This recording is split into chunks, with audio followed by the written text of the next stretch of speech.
കമ്പ്യൂട്ടറിൽ, മൊബൈലിൽ ഒക്കെ ഇങ്ങനെ ദൃശ്യങ്ങളുടെ ഒരു വൈറളൊക്കെയാണ്. അതിൻ്റെ ആ ഒരു സെറിനിറ്റി നഷ്ടപ്പെട്ടു എന്ന് തോന്നുന്ന ഒരു കാലത്താണ് നമ്മൾ ജീവിക്കുന്നത്. സനൂസി പണ്ട് പറഞ്ഞിട്ടുണ്ട്, ഈ സിനിമ ഈ കുറച്ച് കഴിയുമ്പോൾ സിനിമ ഇല്ലാതെയാവുന്നു. സാർ, അത് പക്ഷെ വെറും ഒരു പ്രവചനമല്ലാന്ന് തോന്നുന്നു. ഇപ്പോൾ AI ജനറേറ്റഡ് ആയിട്ടുള്ള സിനിമകൾ തീർച്ചയായിട്ടും സിനിമ വേറൊരു രീതിയിലേക്ക് മാറുമായിരിക്കും. സിനിമ ഇല്ലാതായി പോകുമെന്ന് എനിക്കും തോന്നുന്നില്ല. ആ വിഷ്വൽ മീഡിയ ഡെഫിനറ്റ്ലി ഉണ്ടാവും. പക്ഷേ നമ്മളീ പറയുന്നത് പോലെ ക്യാമറ, ലൈറ്റ്സ് എന്നൊക്കെ പറയുന്നത് ഈ മ്യൂസിയത്തിൽ കാണേണ്ട എക്യുപ്മെൻറ്റ്സ് ആയിട്ട് മാറാൻ സാധ്യതയുണ്ടെന്ന് തോന്നുന്നു. പണ്ട് കാലത്തെ ഫിലിം നമ്മളിപ്പോൾ മ്യൂസിയത്തിൽ പോയി കാണുന്നത് പോലെ.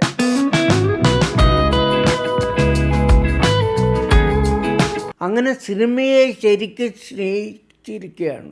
ഈ 10-60 കൊല്ലമായിട്ട് സിനിമയെ സ്നേഹിച്ചുകൊണ്ടാണ് ഞാൻ എഴുതുന്നത്. നിസ്വാർത്ഥമായ സ്നേഹം മാത്രമല്ല, ആഴത്തിലുള്ള പഠനവും ഉണ്ടായിരുന്നു. അത് സാറിന് മാത്രമായിരിക്കില്ല, അക്കാലത്തിലുള്ള മിക്കവാറും എല്ലാ നിരൂപകർക്കും. പക്ഷേ ഒരു സിനിമാ നിരൂപകനാകുകയാണെങ്കിൽ ഇങ്ങനെയുള്ള യാതൊരു സിനിമയോടുള്ളൊരു കൃത്യമായ സ്നേഹമോ അല്ലെങ്കിൽ ഈ ഒരു കമ്മിറ്റ്മെൻറ്റോ അല്ലെങ്കിൽ ഒരു ആഴത്തിലുള്ള പഠനമോ ഒന്നും വേണ്ട. നിങ്ങളിപ്പോൾ ഒരു സിനിമ കണ്ടു കഴിഞ്ഞാൽ ആ സിനിമയിലെ ഒരു പ്രൊട്ടാഗണിസ്റ്റിൻ്റെ അതേ രീതിയിലുള്ള ഒരു വേഷം ഒക്കെ ധരിച്ച് കുറേ മിമിക് ചെയ്ത് ആൾക്കാർക്ക് പലപ്പോഴും നെഗറ്റീവായിട്ട് സംസാരിക്കുന്ന അല്ലെങ്കിൽ മോശപ്പെട്ട ഭാഷയിൽ സംസാരിക്കുന്നവർക്ക് ഒരു പ്രത്യേക വ്യൂവർഷിപ്പ് ഉണ്ടല്ലോ. അപ്പോൾ ആ രീതിയിലൊക്കെ സംസാരിച്ച് വ്യൂവർഷിപ്പ് ഉണ്ടാക്കുക എന്നുള്ള ഒറ്റ ലക്ഷ്യത്തോടെ നിരൂപണം ചെയ്യുന്നവരാണ് നമ്മൾ ഇന്ന് യൂട്യൂബിൽ കാണുന്ന നമ്മൾ ജനപ്രിയർ എന്ന് പറയുന്ന സിനിമാ നിരൂപകരിൽ ഭൂരിപക്ഷം പേരും. നമ്മൾ കണ്ടത് എന്താണെങ്കിൽ അത് അവരിലേക്കും പകരണം എന്നുള്ള ആഗ്രഹത്തോട് കൊണ്ട് മാത്രമാണ് ഞാൻ എഴുതിയിട്ടുള്ളത്, അന്നും ഇന്നും.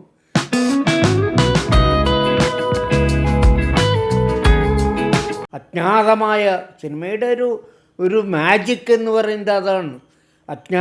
അതുവരെ നമ്മൾ കേൾക്കാത്ത ഒരു ചലച്ചിത്രകാരൻ, അജ്ഞാതനായ ഒരു ചലച്ചിത്രകാരൻ, അജ്ഞാതമായ ഒരു നാട്, നമ്മൾ ഭൂമി ശാസ്ത്രത്തിൽ പഠിക്കാത്ത ഒരു സ്ഥലത്തു നിന്ന് ഒരു കലാകാരൻ ഒരു സിനിമയായിട്ട് വരികയാണ്. അന്നു വരെയുള്ള എല്ലാ സിനിമാ സങ്കല്പങ്ങളെയും ചോദ്യം ചെയ്തുകൊണ്ട് അതിനൊക്കെ തട്ടിത്തെറിപ്പിച്ച് പുതിയൊരു സിനിമ.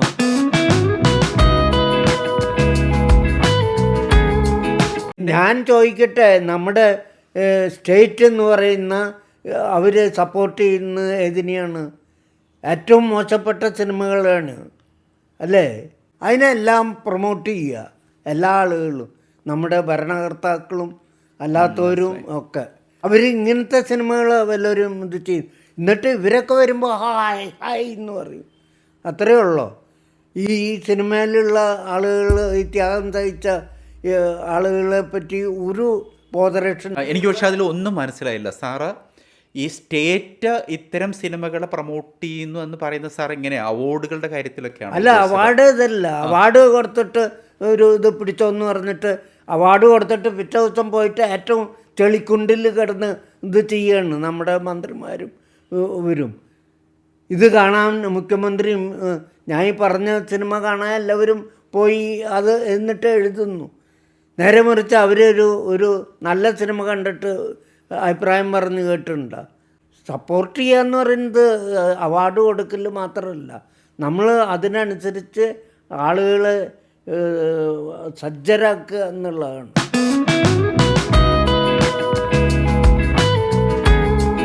ഇതിപ്പോൾ ഓരോ രാഷ്ട്രീയ ഗ്രൂപ്പുകൾ ഉണ്ടാക്കി ഇത് ചെയ്യുക, അവരെ സ്ഥാപിക്കുക, അവർക്ക് പ്രൊമോഷൻ കൊടുക്കുക.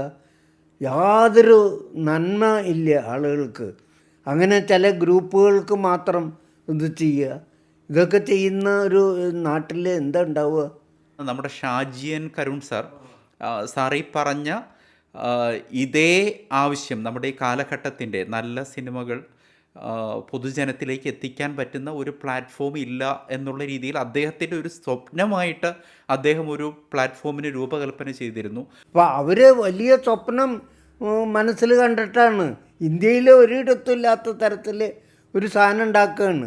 അത് വന്ന് വെള്ളം ചേർത്ത് ഏത് സിനിമയ്ക്ക് വേണ്ടിയാണോ ഇത് ഉണ്ടാക്കിയത്, ഈ കമേഴ്ഷ്യൽ സിനിമയ്ക്ക് വേണ്ടി ഇതൊന്നും ചെയ്യേണ്ട കാര്യമില്ലല്ലോ. അവർ അല്ലാതെ തന്നെ ഇത് ചെയ്യും.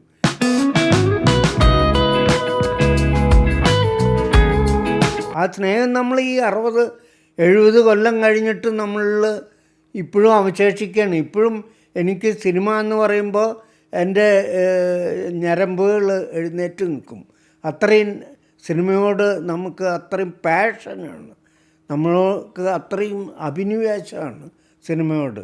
അത് എൻ്റെ സംസാരത്തിൽ പോലും പറയാൻ ശക്തിയില്ലെങ്കിലും 80 വയസ്സിൽ സിനിമ എന്ന് പറയുമ്പോൾ നമ്മുടെ ഞരമ്പുകളൊക്കെ എഴുന്നേറ്റ് നിൽക്കും.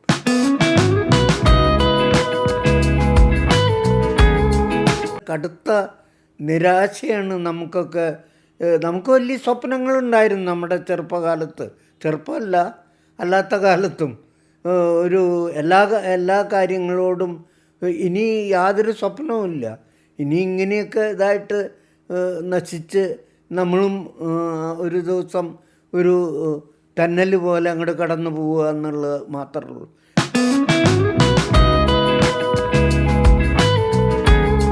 അങ്ങനെയുള്ള ഒരു വലിയ ഒരു കാലം ഉണ്ടായിരുന്നു. ഒരുപാട് മാസ്റ്റേഴ്സ് ഉണ്ടായിട്ടുള്ള ഈ നേരത്തെ പറഞ്ഞ പോലെ താർക്കോവ്സ്കി, കിസ്ലോവ്സ്കി, ബെർഗ്മാൻ, കൊറസോവ, ഞങ്ങളുടെയൊക്കെ ചെറിയ ഫെല്ലിനി, അവരെയൊക്കെ ആ കാലം എന്ന് പറഞ്ഞു കഴിഞ്ഞാൽ അത്രയും ഒരു ഇതാണ്. നമ്മുടെ നാട്ടിൽ തന്നെ സത്യഹീർ, ഘട്ടക്ക്, മൃണാൾസൻ, അടൂര്, ശാമ്പനകൾ, അങ്ങനെയൊക്കെയുള്ള ഒരുപാട് ആളുകൾ. അപ്പോൾ അത് ഒരു ഭയങ്കര കാലമാണ്. സാറിനോട് സംസാരിക്കുമ്പോഴുള്ള ഏറ്റവും വലിയ സുഖം, സാറിന് സിനിമ എത്രത്തോളം സാറിൻ്റെ ഹൃദയത്തോട് ഇങ്ങനെ സ്റ്റിച്ച്ഡാന്നുള്ളത് നമുക്ക് മനസ്സിലാവും. സാറ് അത്രത്തോളം വികാരാധീനനായിട്ടാണ് ഈ ഓരോ സിനിമയെയും കാണുന്നത്, ഓരോ സിനിമയുമായി ബന്ധപ്പെട്ട എല്ലാ കാര്യങ്ങളും പറയുന്നത്. നമ്മളിപ്പോൾ വളരെ സ്റ്റോയിക്കാകണം നിങ്ങൾ എന്നൊക്കെ നമ്മളെ പഠിപ്പിച്ചുകൊണ്ടിരിക്കുന്ന ഒരു കാലഘട്ടത്തിൽ ജീവിക്കുമ്പോൾ അത് വല്ലാത്ത സുഖമുണ്ട് സാറ് പറയുന്നത് കേട്ടുകൊണ്ടിരിക്കുമ്പോൾ.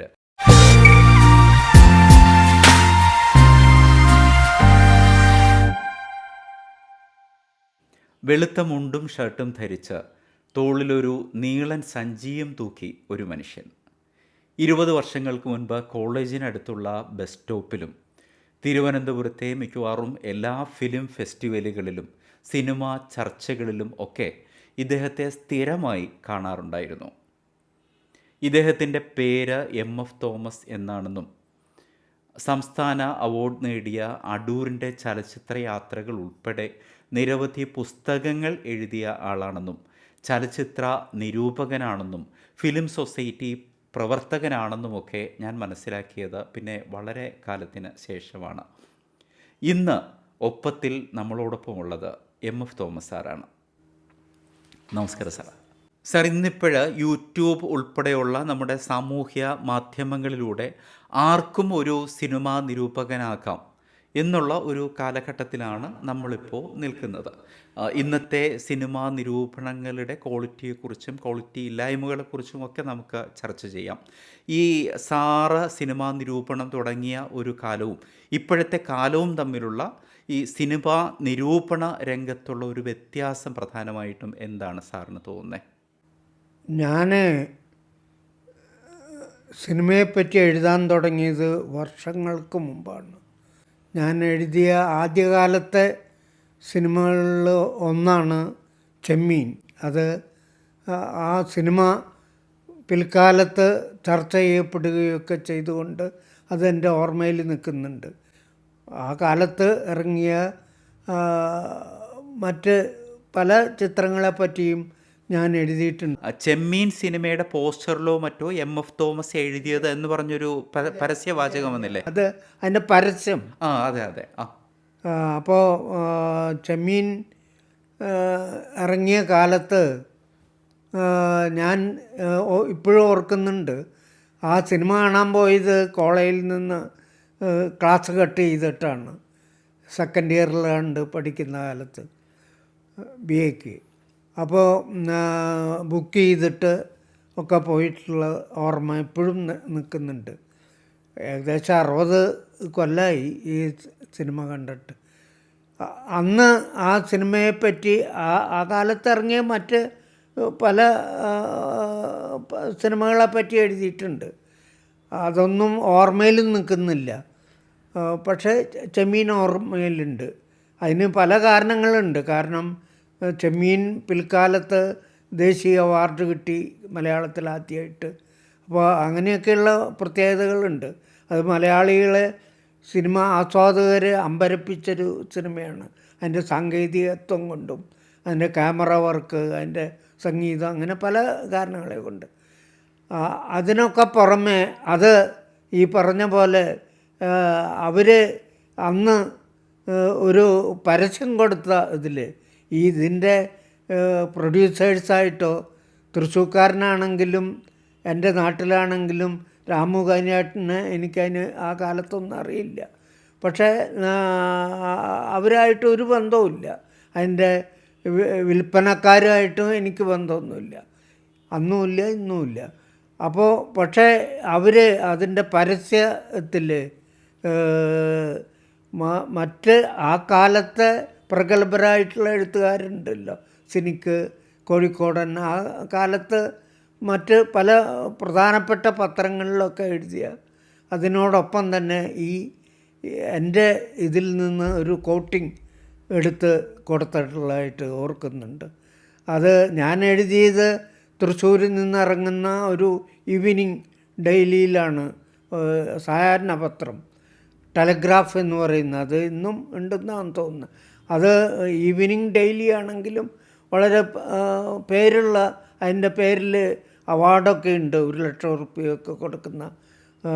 അതിൻ്റെ എഡിറ്ററായിരുന്ന ദാനിയലിൻ്റെ പേരിൽ. അപ്പോൾ അത് വലിയ പ്രത്യേകത. തൃശ്ശൂർ അത് വളരെ ശ്രദ്ധിക്കപ്പെടുന്നൊരു ഇതാണ്. പ്രത്യേകിച്ച് ഇത് കാര്യമായിട്ട് തൃശ്ശൂർക്കാരനൊക്കെ ആയതുകൊണ്ട് അങ്ങനെ കൊടുത്തതായിരിക്കും. അത് ഞാൻ ഇന്നും ഓർക്കുന്നുണ്ട്. ഇത് പറഞ്ഞു വന്നത്, അന്ന് നമ്മൾ എഴുതുന്നത് സിനിമയോടുള്ള ഒരു കമ്പം കൊണ്ട് മാത്രമാണ്.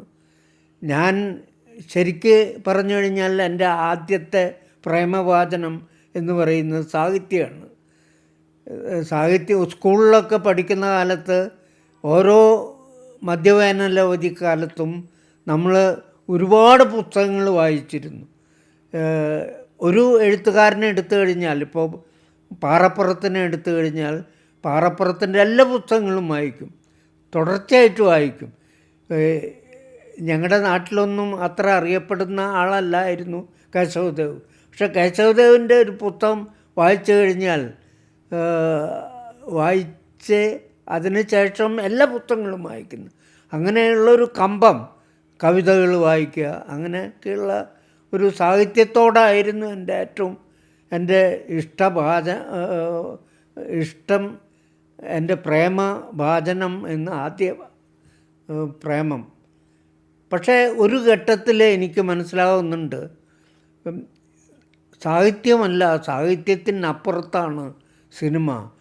ഈ നൂറ്റാണ്ടിൻ്റെ, നമ്മൾ ജീവിക്കുന്ന നൂറ്റാണ്ടിൻ്റെ ഏറ്റവും ശക്തമായിട്ടുള്ള കലാമാധ്യമം സിനിമയാണെന്ന് തിരിച്ചറിയുന്ന ഒരു ഘട്ടമുണ്ട്. അത് കുറേ കഴിഞ്ഞിട്ടാണ്. ഈ സാഹിത്യമായിട്ട് ബന്ധം ഉണ്ടാവാൻ കാരണം എൻ്റെ സഹോദരൻ, ഒരു MP ആൻ്റണി എന്ന് പറയുന്ന ആൾ, തൃശ്ശൂർ കറൻറ്റിൽ ആ കാലത്ത് മുണ്ടശ്ശേരി മാഷ മകൻ നടത്തിയിരുന്ന ഒരു സ്ഥാപനമാണ്. അവരാണ് SL പുരത്തിൻ്റെയും MTയുടെയും KT മുഹമ്മദിൻ്റെയും ഒക്കെ എല്ലാ പുസ്തകങ്ങളും, തുടർച്ചയായിട്ട് എല്ലാ പുസ്തകങ്ങളും പ്രസിദ്ധീകരിച്ചിരുന്നത് അവരാണ്. അപ്പോൾ അതിൽ ജോലി ചെയ്തിരുന്ന ഒരാളാണ്. അപ്പോൾ അന്ന് മുതൽ എൻ്റെ കുടുംബത്തിന് സാഹിത്യമായിട്ട് വലിയ ബന്ധമുണ്ട്. അത് എൻ്റെ വീട്ടിൽ വയലാറൊക്കെ വന്നിട്ടുണ്ട്. വയലാറിൻ്റെ അമ്മയുടെ 60 വർഷം എത്തുന്ന ഷഷ്ടി പൂർത്തിക്ക് എൻ്റെ നാട്ടിൽ തൃശ്ശൂർ പപ്പടം വളരെ പ്രസിദ്ധമായിട്ടുള്ള ഇതാണ്. അപ്പോൾ അച്ഛനായിട്ടായിരുന്നു വയലാറിനുള്ള ബന്ധം. അവിടെ നിന്ന് ഇത് കൊണ്ടുവന്നിട്ടുള്ളത് ഞാൻ ഓർക്കുന്നുണ്ട്. അതുപോലെ തന്നെ പി ജെ ആൻ്റണി എൻ്റെ വീട്ടിൽ വന്നിട്ട് ചാരുകസേരയിൽ കിടന്ന് സംസാരിക്കുന്നതൊക്കെ ഞാൻ ജനലിൽ അപ്പുറത്ത് നിന്നിട്ട്, അവരുടെ മുമ്പിലേക്ക് പോവില്ല, അപ്പുറത്ത് നിന്നിട്ട് ശ്രദ്ധിച്ചിട്ടുള്ളതായിട്ട് ഓർമ്മയുണ്ട്. അപ്പോൾ ആ കാലത്ത് അതുപോലെ MT വാസുദേവൻ നായർ വളരെ അടുപ്പമാണ്. അവസാന കാലം വരെ എൻ്റെ സഹോദരനായിട്ടും എൻ്റെ കുടുംബമൊക്കെ ആയിട്ട് ബന്ധമുണ്ട്. ആ ബന്ധം എന്നോടും കാണിച്ചിട്ടുണ്ട്. അത് കാരണം എന്നോടൊരു പ്രത്യേക സ്നേഹമാണ്. നമുക്ക് അങ്ങനെ എഴുത്തേക്ക് അങ്ങനെ കയറി ചെല്ലാൻ പെട്ടെന്ന് പറ്റില്ല. ഒരു സ്വതന്ത്രമായിട്ട് ചെല്ലാവുന്ന ഒരു സ്വാതന്ത്ര്യം എനിക്ക് ലഭിച്ചത് എൻ്റെ കുടുംബത്തിൽ നിന്ന്, കുടുംബമായിട്ട് അദ്ദേഹത്തിനുണ്ടായിരുന്ന ബന്ധമാണ്. അപ്പോൾ അങ്ങനെ സാഹിത്യമായിട്ടുള്ള ഈ വലിയ അടുപ്പം ഉണ്ടായിരുന്നു നമ്മുടെ കുടുംബത്തിന്. അപ്പോൾ അത് എന്നെയും സ്വാധീനിച്ചിട്ടുണ്ടായിരിക്കും. പക്ഷേ അതിന് അപ്പുറത്ത് ഒരു ഘട്ടത്തിൽ സിനിമയാണ് നമ്മുടെ ഈ ജീവിക്കുന്ന ഈ കാലഘട്ടത്തിലെ ഏറ്റവും ശക്തമായിട്ടുള്ള കലാമാധ്യമം എന്ന് തിരിച്ചറിയുന്നൊരു ഘട്ടത്തിൽ അതിന് ഒരുപാട് കാരണങ്ങളുണ്ട്. ആ കാരണങ്ങൾ എന്ന് പറയുന്നത് തൃശ്ശൂരിലെ ജോസ് തിയേറ്ററുകാരനാണ്, ജോസ് കാട്ടുകാരൻ എന്ന് പറയുന്ന ആളാണ് കേരളത്തിൽ ആദ്യമായിട്ട് സിനിമ മലയാളിയായിട്ട് പ്രദർശിപ്പിച്ചിട്ടുള്ളത്. ടൂറിംഗ് തിയേറ്റർ കൊണ്ടുവരുന്നു, തിയേറ്റർ സ്ഥാപിക്കുന്നു, അങ്ങനെ പല ബന്ധങ്ങളുണ്ട്. ഞാൻ വളർന്ന ആ കാലത്ത് തൃശ്ശൂർ ഒരു മാതാ തിയേറ്റർ എന്ന് പറയുന്ന ഒരു തിയേറ്റർ ഉണ്ടായിരുന്നു. ആ തിയേറ്ററിന് സിനിമ ചരിത്രമായിട്ട് ബന്ധമുണ്ട്. ജനപിക്ചേഴ്സ് രവിയുടെ ഭാര്യ അവിടെ ആ കുടുംബത്തിൽ നിന്ന് വന്നിട്ടുള്ളതാണ്. അപ്പോൾ അവിടെ തന്നെയുള്ള ഒരു ചങ്കരേട്ടനൊക്കെ ഉണ്ടായിരുന്നു. അപ്പോൾ അവർ വളരെ ലോകത്തുണ്ടായിട്ടുള്ള ഏറ്റവും പ്രധാനപ്പെട്ട സിനിമകൾ ആ കാലത്ത് തൃശ്ശൂർ കൊണ്ടുവന്ന് കാണിച്ചു. അത് കാണാനുള്ള ഭാഗ്യം ഞങ്ങൾക്ക് ലഭിച്ചിട്ടുണ്ട്. ഒരുപക്ഷെ കേരളത്തിൽ ഒരാൾക്കും കിട്ടാത്ത ഭാഗ്യമാണത്. ആ തിയേറ്ററിൽ ഞായറാഴ്ച ഇത്തരം സിനിമകൾ കാണിക്കും. ഞാൻ ഓർക്കുന്നുണ്ട്, ഭഗിനി നിവേദിത, ആ സിനിമ കണ്ടിട്ടുള്ളവർ വളരെ കുറവായിരിക്കും. അത് പ്രസിഡൻറ്റിൻ്റെ, രാഷ്ട്രപതിയുടെ സ്വർണ്ണ മെഡൽ കിട്ടിയിട്ടുള്ള സിനിമയാണ്. അത് ആ കാലത്ത് അവിടെ കാണിച്ചിട്ടുണ്ട്. അപ്പോൾ അങ്ങനെ അതുപോലെ വൈറ്റ് വൈൽഡർനെസ് എന്ന് പറയുന്ന വാൾട്ട് ഡിസ്നിയുടെ ആ കാലത്തെ സിനിമകൾ, അതുപോലെ ഉള്ള സിനിമകൾ, ബംഗാളി സിനിമകൾ ഒക്കെ കാണാനായിട്ടുള്ള അവസരം ഓരോ ഞായറാഴ്ചയും ഇങ്ങനെ വ്യത്യസ്തമായിട്ടുള്ള സിനിമകൾ വന്നിരുന്നതായിട്ട് കാണും. അങ്ങനെ ഒരു ഘട്ടത്തിലാണ് ഞാൻ പാഞ്ചാലിയുടെ ഒരു അടുത്ത അപരാജിതം കാണുന്നതും അപരാജിതം കണ്ട് ഞാൻ ശരിക്കും പൊട്ടിക്കരഞ്ഞിട്ടുള്ളതായിട്ട് ഇന്നും ഓർക്കുന്നുണ്ട്.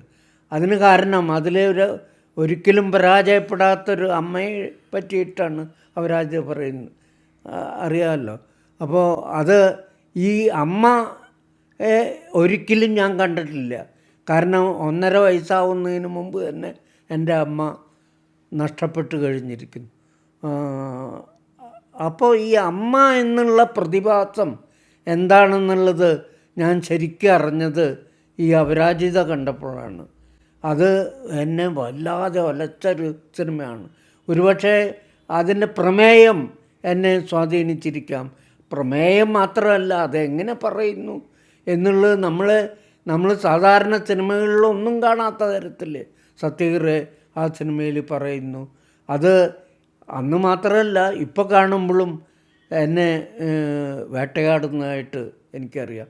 അപ്പോൾ സിനിമയുടെ ശക്തി അതിൻ്റെ ശക്തി എന്താണെന്നുള്ളത് ശരിക്ക് ഞാൻ അനുഭവിച്ചറിഞ്ഞു. അതിന് ശേഷമാണ് സിനിമ, അങ്ങനെ സിനിമയെ ശരിക്ക് സ്നേഹിച്ചിരിക്കുകയാണ്. ഈ 10-60 കൊല്ലമായിട്ട് സിനിമയെ സ്നേഹിച്ചുകൊണ്ടാണ് ഞാൻ എഴുതുന്നത്. ഞാനൊരു ചലച്ചിത്ര എഴുത്തുകാരനല്ല, അന്നുമല്ല ഇന്നുമല്ല.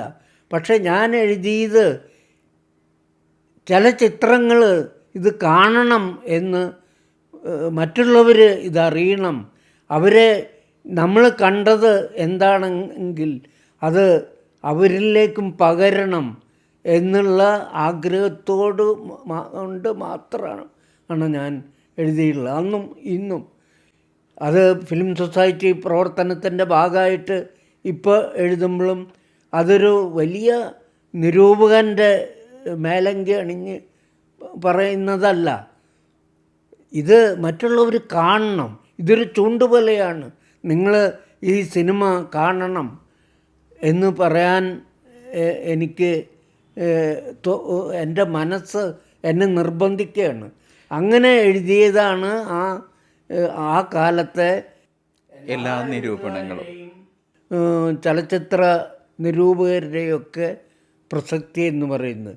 പക്ഷേ പിൽക്കാലത്ത് ഇത് ഒരു ആളാവാനും ഒക്കെ ആയിട്ട് അതിനൊരു എളുപ്പവഴി.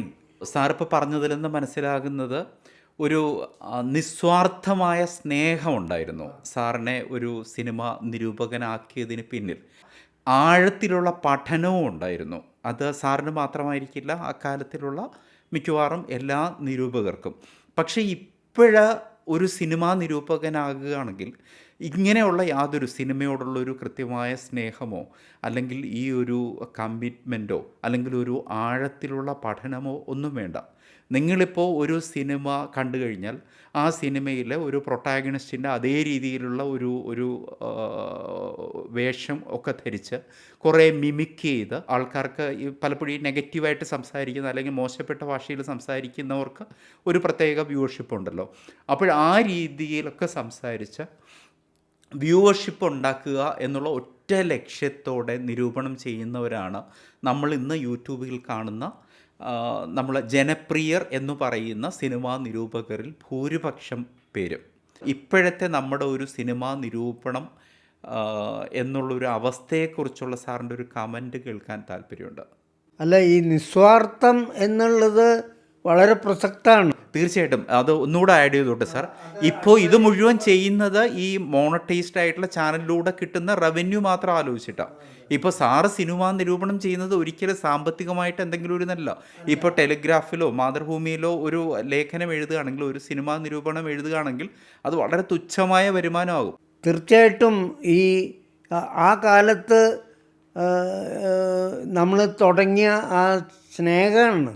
ആ സ്നേഹം നമ്മൾ ഈ 60-70 കൊല്ലം കഴിഞ്ഞിട്ട് നമ്മളിൽ ഇപ്പോഴും അവശേഷിക്കുകയാണ്. ഇപ്പോഴും എനിക്ക് സിനിമ എന്ന് പറയുമ്പോൾ എൻ്റെ ഞരമ്പുകൾ എഴുന്നേറ്റ് നിൽക്കും. അത്രയും സിനിമയോട് നമുക്ക് അത്രയും പാഷനാണ്, നമ്മൾക്ക് അത്രയും അഭിനിവേശമാണ് സിനിമയോട്. അത് എൻ്റെ സംസാരത്തിൽ പോലും പറയാൻ ശക്തിയില്ലെങ്കിൽ 80 വയസ്സിൽ സിനിമ എന്ന് പറയുമ്പോൾ നമ്മുടെ ഞരമ്പുകളൊക്കെ എഴുന്നേറ്റ് നിൽക്കും. അപ്പോൾ അത് തുടരുകയാണ്. ഈ പറയുന്ന ആളുകളൊന്നും അങ്ങനെ സിനിമയോടുള്ളൊരു കമ്മിറ്റഡായിട്ട് വരുന്ന ആളുകളല്ല. എപ്പോഴോ കയറി വന്ന് പലരും സിനിമ നിർമ്മിക്കാനോ അല്ലെങ്കിൽ സിനിമ എടുക്കാനോ സിനിമ സംവിധാനം ചെയ്യാനോ അല്ലെങ്കിൽ സിനിമയിൽ അഭിനയിക്കാനോ ഒക്കെ താല്പര്യത്തോടു കൂടി വന്ന ആളുകളും ഇത് ഒരുപാടുണ്ട്. എന്നെപ്പോലെ സിനിമ എടുക്കാതിരുന്നിട്ടുള്ള നിരൂപകർ വളരെ വളരെ തുച്ഛമാണ് കേരളത്തിൽ. അപ്പോൾ അതൊരു വളരെ പാഷനോട് കൂടിയിട്ട് ഇന്നും തുടർന്നു വരുന്ന ഒരു ഇതുണ്ട്. അതിന് തീർച്ചയായിട്ടും ഇതിൽ നിന്ന് വ്യത്യാസം ഉണ്ടായിരിക്കും. പിന്നെ പ്രത്യേകത എന്ന് പറയുന്നത്, നമ്മളൊക്കെ ഈ പുറം ലോകത്തിൽ വിവിധ ഭാഗങ്ങളിലുണ്ടായിട്ടുള്ള സിനിമകൾ യൂറോപ്പിലും അമേരിക്കയിലും റഷ്യയിലും ഒക്കെ ഉണ്ടായിട്ടുള്ള, ഫ്രാൻസിലും ജർമ്മനിയിലും ഹംഗറി, പോളണ്ട്, ചെക്കോസ്ലോവാക്യ അങ്ങനെയുള്ള അവിടെയൊക്കെയാണ് ഏറ്റവും മികച്ച സിനിമകൾ ഉണ്ടായിട്ടുള്ളത് ലോകത്ത്. അപ്പോൾ അതിനെപ്പറ്റിയൊക്കെ എഴുതിയിട്ടുള്ളത് അന്ന് നമ്മളിത് ആസ്വദിച്ചത് അങ്ങോട്ട് പകർന്നു വയ്ക്കുകയാണ് ചെയ്യുന്നത്. നേരെ മറിച്ച് ഇന്ന് ഇതൊക്കെ നെറ്റിൽ കിട്ടും. ഇതിൻ്റെ റിവ്യൂസ് ഒരു റിവ്യൂ അല്ല, ഒരുപാട് റിവ്യൂകൾ ഇത് നമ്മുടെ കൈപ്പിടിയിൽ ഒതുങ്ങി നിൽക്കുകയാണ്. അപ്പോൾ ഒന്ന് ഞെക്കിയാൽ നമുക്ക് ഇതൊക്കെ കിട്ടുകയാണ്. ഇത് വച്ചിട്ടാണ് പലരും ഇപ്പോൾ എഴുതുന്ന വളരെ ഭയങ്കര ബുദ്ധി രാക്ഷസന്മാരെന്നൊക്കെ പറയുന്ന ആളുകൾ ചെയ്യുന്നത്. പല ഇതുകളും അത് വായിച്ചറിയാം. അത് മലയാളം പോലും ആയിരിക്കില്ല. മലയാളത്തിൻ്റെ തനിമ അതൊന്നുമില്ല. കാരണം ഈ സാധനം പകർത്തി വച്ചിരിക്കുക. അപ്പോൾ അങ്ങനെ അവർക്ക് അവൈലബിലിറ്റി ഒരുപാട് ഈ മലയാളം സിനിമയ്ക്ക് അത് കുറവായിരിക്കും. അതും ഉണ്ടായിരിക്കും. പലരും എഴുതുന്നൊക്കെ ഈ നെറ്റിൽ വന്ന് അടിഞ്ഞ് ചേരും. ഇത് വളരെ ഒരു എളുപ്പപ്പണിയായിട്ട് ഒരു ആത്മാർത്ഥതയില്ലാത്ത നമ്മൾ ചെയ്യുന്ന പലരും സിനിമ എടുക്കുന്നത് പോലും ഇന്ന് അങ്ങനെയാണ്. അതിനോട് ഒരു പണ്ട് കാലത്ത് ഏറ്റവും പൊട്ട സിനിമ എടുക്കുന്നവർക്കും അതിനോടൊരു കമ്മിറ്റ്മെൻ്റ് ഉണ്ടായിരുന്നു. സാർ ഈ പറഞ്ഞതിനോട് ചേർത്ത് തന്നെ ഒരു കാര്യം കൂടി പറഞ്ഞോട്ടെ. നമ്മൾ ഇപ്പോഴത്തെ നിരൂപകരെ, ഈ പ്രത്യേകിച്ചും നമ്മുടെ യൂട്യൂബിൽ വരുന്ന സിനിമ റിവ്യൂവേഴ്സിനെ ഒരു അടച്ചാക്ഷേപിക്കുന്നതിനോടൊപ്പം തന്നെ സാറ് നേരത്തെ പറഞ്ഞതുപോലെ ഈ ലോക സിനിമയിൽ തന്നെ അങ്ങനെ വലിയ ക്ലാസിക്സ് ഒന്നും അല്ലെങ്കിൽ ക്ലാസിക്സ് ആകാൻ സാധ്യതയുള്ള സിനിമകൾ പോലും ഉണ്ടാകുന്നില്ല എന്നുള്ളൊരു കാര്യം കൂടിയില്ലേ. ഇപ്പോൾ എല്ലാവരും പ്രയോജനമുള്ള കാര്യങ്ങൾ മാത്രം ചെയ്യുന്ന ഒരു കാലഘട്ടമാണിത്. അപ്പോൾ ഫിലിം മേക്കേഴ്സും ഇമ്മീഡിയറ്റ്ലി റവന്യൂ ജനറേറ്റിംഗ് ആയിട്ടുള്ള അങ്ങനെ ഒരു ബോക്സ് ഓഫീസ് ഹിറ്റ് ഉറപ്പാക്കുന്ന സിനിമകൾക്ക് പിറകിലാണ് എല്ലാ ഫിലിം മേക്കേഴ്സും, ഭൂരിപക്ഷം ഫിലിം മേക്കേഴ്സും. അല്ലാതെ പഴയതുപോലൊരു കുറസോവയോ ഒരു കിസ്ലോവിസ്കിയോ ഒരു അടൂർ സാറോ ഒരു അരവിന്ദനോ ഒന്നും, ഇപ്പോൾ ടി വി ചന്ദ്രൻ പോലുള്ള ആൾക്കാർ പോലും നിരന്തര സിനിമകൾ എടുക്കാതിരിക്കുന്നതുമൊക്കെ അത്തരത്തിലും ഒരു വാല്യൂ ബേസ്ഡ് ആയിട്ടുള്ള സിനിമ ഇവിടെ ആർക്കും വേണ്ട എന്നുള്ളൊരവസ്ഥ കൂടിയില്ലേ? അല്ല, അത് മനുഷ്യൻ്റെ മാനസികാവസ്ഥയിൽ വന്ന ഒരു വലിയ മാറ്റമാണ്. നമ്മൾ എല്ലാത്തിനെയും അങ്ങനെയാണ് കാണുന്നത്. അത് എനിക്ക് തോന്നിയിട്ടുള്ളത് അങ്ങനെയാണ്. നമ്മൾ രാഷ്ട്രീയത്തിൽ പണ്ട് ജീവിതം അർപ്പിച്ച ആളുകളായിരുന്നു. കേരളത്തിലായാലും ഇന്ത്യയിലായാലും ഒരു നൂറ്റാണ്ട് കഴിഞ്ഞാലും അവരുടെ ജീവിതം നമ്മളെ ത്രസിപ്പിക്കുന്ന രാഷ്ട്രീയക്കാരുണ്ടായിരുന്നു കേരളത്തിൽ തന്നെ. എത്രയോ വലിയ രാഷ്ട്രീയ നേതാക്കന്മാർ കേരളത്തിൽ നിന്നുണ്ടായിട്ടുണ്ട്, ഇന്ത്യയിൽ നിന്നുണ്ടായിട്ടുണ്ട്. ഗാന്ധിയെപ്പോലെ അങ്ങനെയൊക്കെയുള്ള ആളുകൾ സംഭാവന ചെയ്യാൻ പറ്റിയിട്ടുണ്ട്. നേരെ മറിച്ച് ഇന്നത്തെ രാഷ്ട്രീയക്കാർ അതല്ല.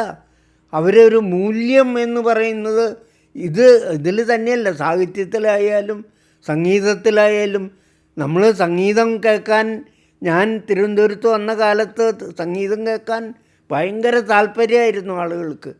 നിരന്തരമായിട്ട് ഇവിടെ ക്ലാസിക്കൽ കച്ചേരികൾ നടത്തിയിരുന്നു. പർവീൻ സുൽത്താന വരുന്നു, ഭീംസൻ ജോഷി വരുന്നു, അല്ലെങ്കിൽ അതുപോലെയുള്ള ആളുകളൊക്കെ വരുന്നു. എസ് സുബ്ബലക്ഷ്മി പാടുന്നു. അപ്പോൾ ഇതൊക്കെ കേൾക്കാനുള്ള അവസരം അങ്ങനെയുള്ള ഒരു കലാകാരൻ ഇന്നുണ്ടാവുന്നുണ്ടോ? അതിന് കാരണം അതിന് പറ്റിയൊരു കാലാവസ്ഥയല്ല എന്നുള്ളത്. അത് സിനിമയ്ക്ക് മാത്രമുള്ള ഒരു കാര്യമാണെന്ന് എനിക്ക് തോന്നുന്നില്ല. സാർ, പക്ഷേ ഇങ്ങനെ ഒരു കാലാവസ്ഥ ഉണ്ടാകുന്നത് വേറൊരു, ഞാൻ പറയുന്നത് ശരിയാണെന്നുള്ളൊരു രീതിയിലല്ല ഞാൻ പറയുന്നത്, സാറിൻ്റെ അഭിപ്രായം കേൾക്കാൻ വേണ്ടിയിട്ടാണ്. നമ്മളിപ്പോഴും പറയുന്ന, ഇപ്പോൾ ഒരു ഉദാഹരണത്തിന് കിലുക്കം ഇറങ്ങിയ അതേ സമയത്ത് അല്ലെങ്കിൽ അതേ വർഷം ഇവിടെ ഒരു വളരെ നമ്മുടെ ഒരു സമാന്തര സിനിമ, വളരെ കലാമൂല്യമുള്ള ഒരു സിനിമയും ഉണ്ടായി. ആ സിനിമയുടെ ഏതെങ്കിലും ഒരു സിനിമ. പക്ഷേ ഇപ്പോഴും ആൾക്കാർ കാണുന്നത് കിലുക്കം പോലുള്ളൊരു കൊമേഴ്സ്യൽ സിനിമയായിരിക്കും.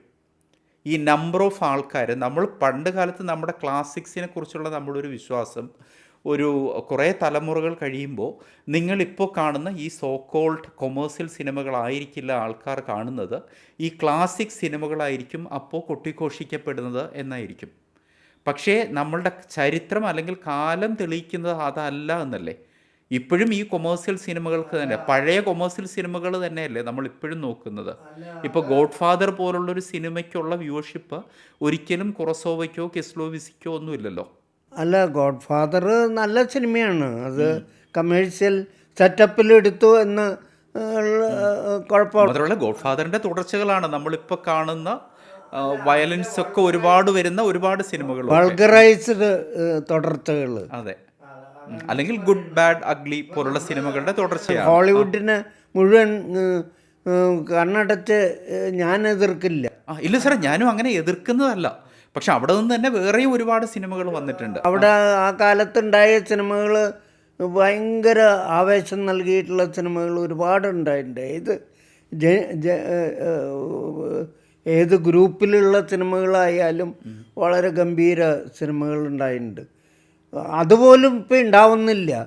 അപ്പോൾ ഇതിന് കാരണം ഈ അന്ന് ഏത് കാലത്തും നല്ല കാര്യങ്ങളോട്, നല്ല സാഹിത്യമായാലും നല്ല കലയായാലും നല്ല സംഗീതമായാലും ചിത്രകലയായാലും ഏത് നല്ല നാടകമായാലും ഇതിനൊക്കെ ആസ്വാദകരെന്ന് പറയുന്നത് വളരെ കുറഞ്ഞ വിരലിലെണ്ണാവുന്ന പറഞ്ഞുകൂടാ, ഒരു ലിമിറ്റഡ് ആളുകളുണ്ട്.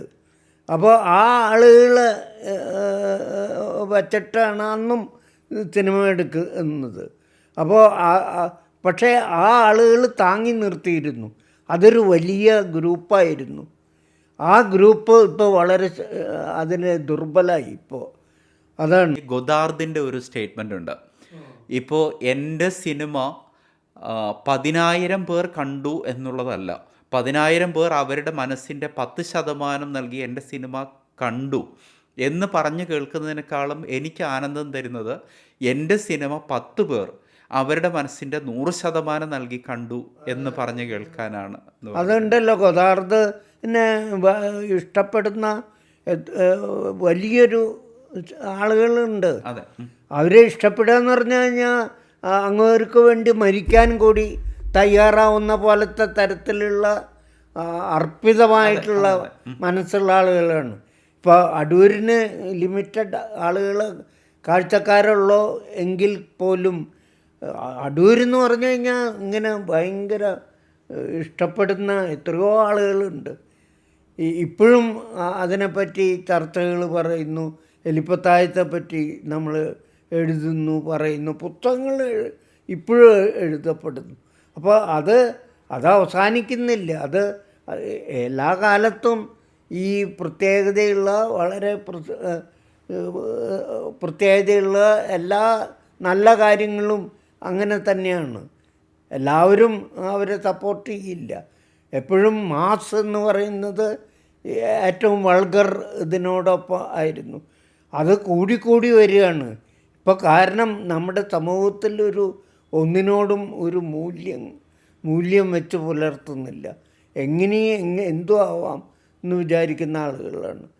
അത് ഇനി വിചാരിച്ചാൽ അത് മാറ്റാൻ, അത് നമ്മുടെ സമൂഹം അതിനനുസരിച്ച് ഇത് ആവേണ്ടതായിരുന്നു.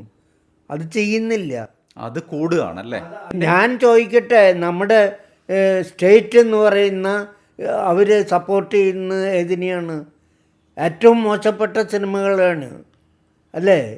ഏറ്റവും മോശപ്പെട്ട, ഞാൻ പേരെടുത്ത് പറയുന്നില്ല, ഇപ്പോൾ തിയേറ്ററുകളിൽ ഈ അടുത്ത കാലത്ത് വന്ന ആ സിനിമ കാശ് കൊടുത്ത് ഒരിക്കലും, ഞാൻ കാശ് കൊടുത്ത കണ്ടത്. ഞാൻ സെൻസറിങ്ങിന് പോകുമ്പോൾ 10-20 കൊല്ലം ഫ്രീ ആയിട്ട് കണ്ടിരുന്നു. അപ്പോൾ പല വൃത്തികെട്ട സിനിമകളും കണ്ടിട്ടുണ്ട്. അല്ലാതെ കാശ് കൊടുത്ത് ഇതുപോലെയുള്ള ഒരു സിനിമ ഈ കാലത്ത് അത് ഭയങ്കര കൊട്ടിഘോഷിക്കപ്പെടുക. എനിക്ക് പക്ഷേ അതിൽ ഒന്നും മനസ്സിലായില്ല സാറ്. ഈ സ്റ്റേറ്റ് ഇത്തരം സിനിമകളെ പ്രൊമോട്ട് ചെയ്യുന്നു എന്ന് പറയുന്ന സാർ ഇങ്ങനെ അവാർഡുകളുടെ കാര്യത്തിലൊക്കെയാണ്? അല്ല, അവാർഡ് ഇതല്ല. അവാർഡ് കൊടുത്തിട്ട് ഇത് പിടിച്ചോന്ന് പറഞ്ഞിട്ട് അവാർഡ് കൊടുത്തിട്ട് പിറ്റേ ദിവസം പോയിട്ട് ഏറ്റവും ചെളിക്കുണ്ടിൽ കിടന്ന് ഇത് ചെയ്യുകയാണ് നമ്മുടെ മന്ത്രിമാരും ഇവരും. ഇത് കാണാൻ മുഖ്യമന്ത്രിയും ഞാൻ ഈ പറഞ്ഞ സിനിമ കാണാൻ എല്ലാവരും പോയി അത് എന്നിട്ട് എഴുതുന്നു. നേരെ മറിച്ച് ഒരു നല്ല സിനിമ കണ്ടിട്ട് അഭിപ്രായം പറഞ്ഞ് കേട്ടിട്ടുണ്ടോ? ഇപ്പോൾ നല്ല സിനിമയും നമ്മുടെ അവിടെ ഉണ്ടാവുന്നുണ്ട്. അത് വളരെ വളരെ അപൂർവമാണെന്ന് മാത്രം. അതൊരു തരത്തിൽ പറഞ്ഞു കഴിഞ്ഞാൽ അവർ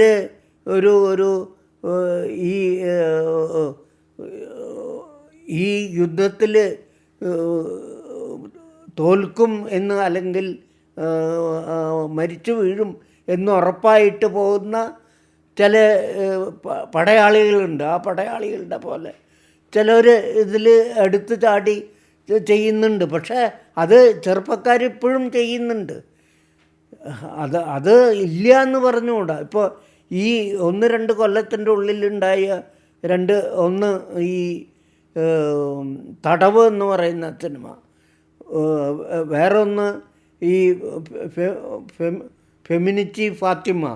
ഈ 2 സിനിമകളും വളരെ പ്രത്യേകതയുള്ള സിനിമകളാണ്. അങ്ങനെയുള്ള സിനിമകൾ ഉണ്ടാവുന്നുണ്ട്. അപ്പോൾ അത് വളരെ ത്യാഗം സഹിച്ച് അവർ എങ്ങനെ സിനിമ എടുക്കുന്നു എന്നുള്ളത് നമുക്കറിയാൻ പറ്റില്ല. അവർക്കൊരു മുൻ പരിചയമൊന്നുമില്ല. ആര്യൻ തലതൊട്ടപ്പന്മാർ അവർക്കില്ല. ഇതൊന്നും ഇല്ലാതെ അവർ സിനിമ എടുക്കുന്നു. അങ്ങനെയുള്ള സിനിമകളുണ്ട്. ഇപ്പോൾ ആദാമൻ്റെ മകൻ അബു എന്ന് പറയുന്ന സിനിമ, അത് ഒരു സിനിമ ഇവിടെ എടുത്തിട്ട് ഇന്ത്യ മുഴുവൻ അല്ലെങ്കിൽ ലോകം മുഴുവൻ ഇതാവുകയാണ്. അങ്ങനെ ഉണ്ടാവുന്നുണ്ട്. അപ്പോൾ അത് ഇതിനെപ്പറ്റി ആര് പറയുന്നു? ഇപ്പോൾ ഒറ്റാൾ എന്ന് പറയുന്ന സിനിമ ജയരാജ് എടുത്തു. ഒറ്റാലെടുത്ത് അവിടെ ഇരിക്കാമെന്ന് മാത്രം. അതിനെ സപ്പോർട്ട് ചെയ്യാന്ന് പറയുന്നത് അവാർഡ് കൊടുക്കൽ മാത്രമല്ല, നമ്മൾ അതിനനുസരിച്ച് ആളുകളെ സജ്ജരാക്കുക എന്നുള്ളതാണ്. അത് വളരെ വായിക്കാനുള്ള അവസരം ഉണ്ടാവുക, സിനിമ കാണാനുള്ള ഇത് സിനിമ കാണാൻ കാണിക്കാനും ഇത്തരം സിനിമകൾ കാണിക്കാൻ യാതൊരു അവസരവും ഇല്ലാത്തൊരു കാലത്ത് നമ്മൾ ജീവിക്കുന്നു. പണ്ട് അങ്ങനെയല്ല. ഞങ്ങൾ ഒരു ഫിലിം സൊസൈറ്റി നടത്തുന്ന ഒരാളായതുകൊണ്ട് എനിക്ക് പറയാൻ പറ്റും, ധൈര്യമായിട്ട് പറയാൻ പറ്റും. തിരുവനന്തപുരത്ത് നമ്മുടെ തലസ്ഥാനത്ത് ഒരു സിനിമ കാണിക്കണമെന്ന് വെച്ച് കഴിഞ്ഞാൽ ഒരു ചുരുങ്ങിയത് 15,000-20,000 റുപ്യ വേണം നല്ല സിനിമ കാണിക്കണമെങ്കിൽ, ഒരു നല്ല തിയേറ്ററിൽ. അപ്പോൾ അത് ഇത് കാണിക്കാനുള്ള ഒരു അവസരമെങ്കിലും ഇല്ലാത്തൊരു നാട്ടിൽ എന്ത് നല്ല സിനിമയെ പറ്റി പറയാനുള്ള അവകാശം നമുക്കുള്ള. അപ്പോൾ അതാണ് ഞാൻ പറയുന്നത്. അല്ലാതെ ഒരു അവാർഡ്, ഒരു ശില്പം കൊടുത്തുകൊണ്ട് കാര്യം കഴിയുമോ? അതും കൊണ്ട് അവൻ വീട്ടിൽ പോയിട്ട് പലരും ഈ കിട്ടിയ അവാർഡ് വിറ്റിട്ട് ജീവിച്ചിട്ടുള്ള ആളുകളുണ്ട് നമ്മുടെ നാട്ടിൽ. മനസ്സിലായി സാർ. അത് ഏറ്റവും പറയേണ്ട ഒരു കാര്യം തന്നെയാണ് സാർ പറഞ്ഞത്.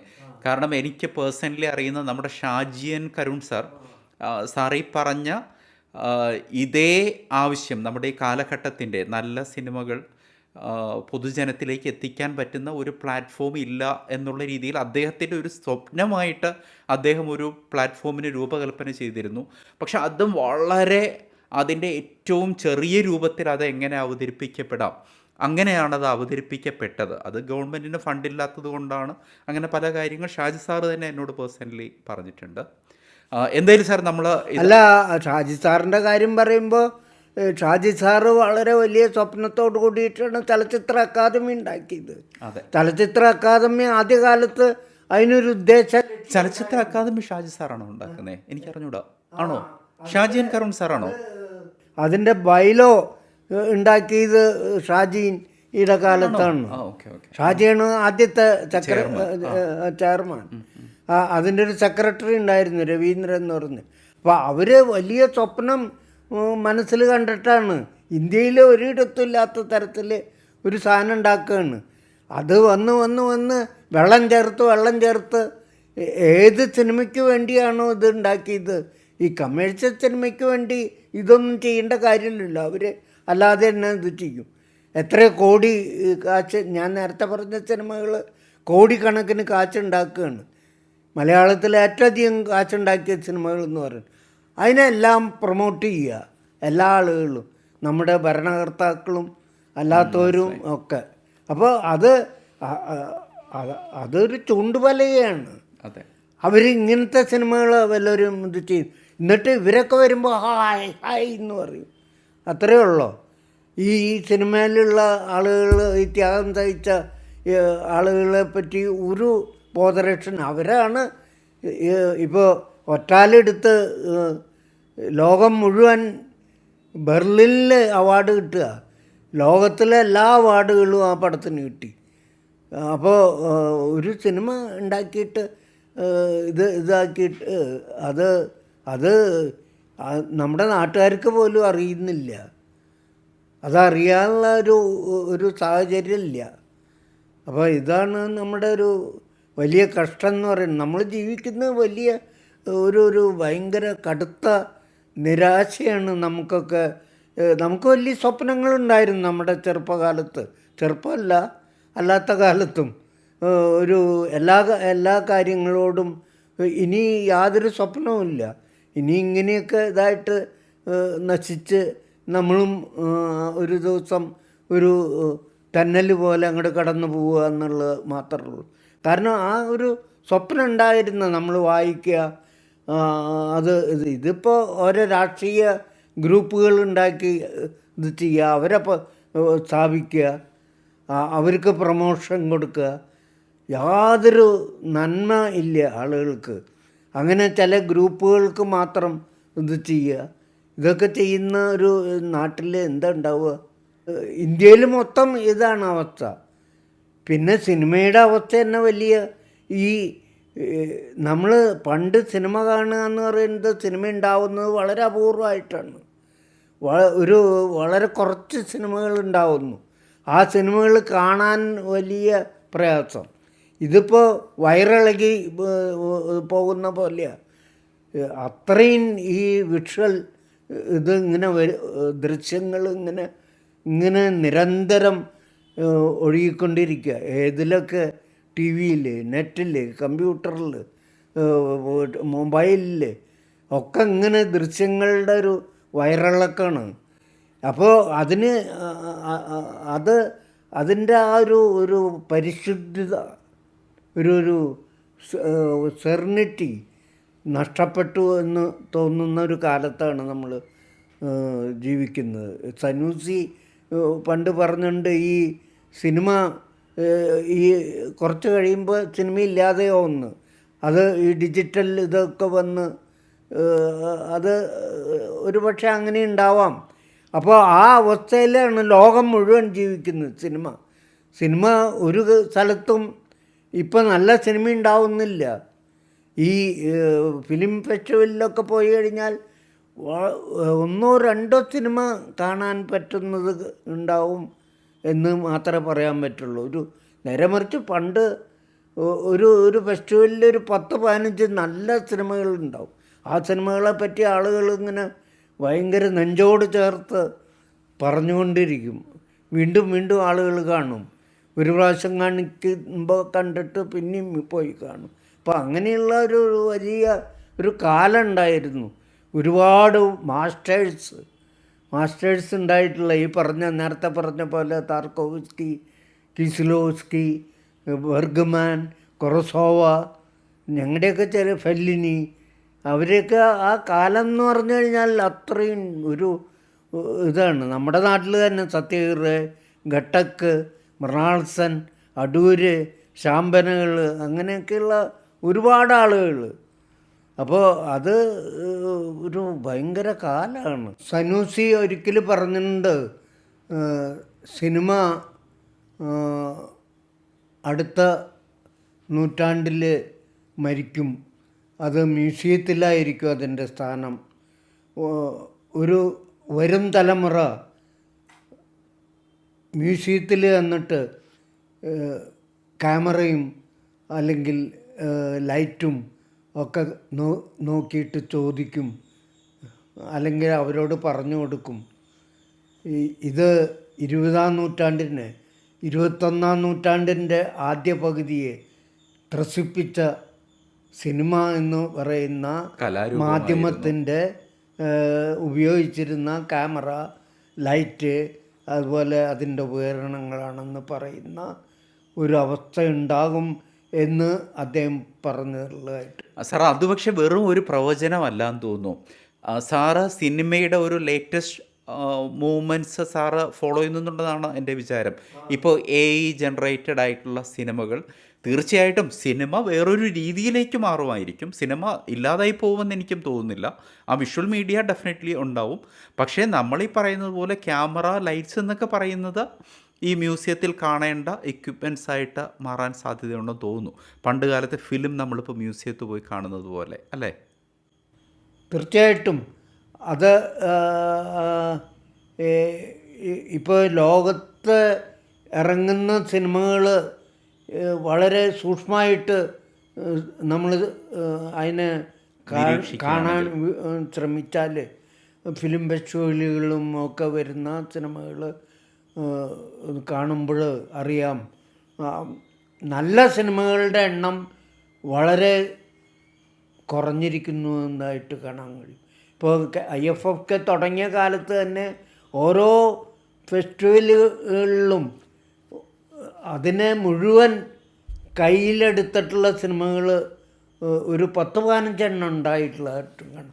അജ്ഞാതമായ സിനിമയുടെ ഒരു മാജിക് എന്ന് പറയുന്നത് അതാണ്. അതുവരെ നമ്മൾ കേൾക്കാത്ത ഒരു ചലച്ചിത്രകാരൻ, അജ്ഞാതനായ ഒരു ചലച്ചിത്രകാരൻ, അജ്ഞാതമായ ഒരു നാട്, നമ്മൾക്ക് ഭൂമി ശാസ്ത്രത്തിൽ പഠിക്കാത്ത ഒരു സ്ഥലത്തു നിന്ന് ഒരു കലാകാരൻ ഒരു സിനിമയായിട്ട് വരികയാണ്.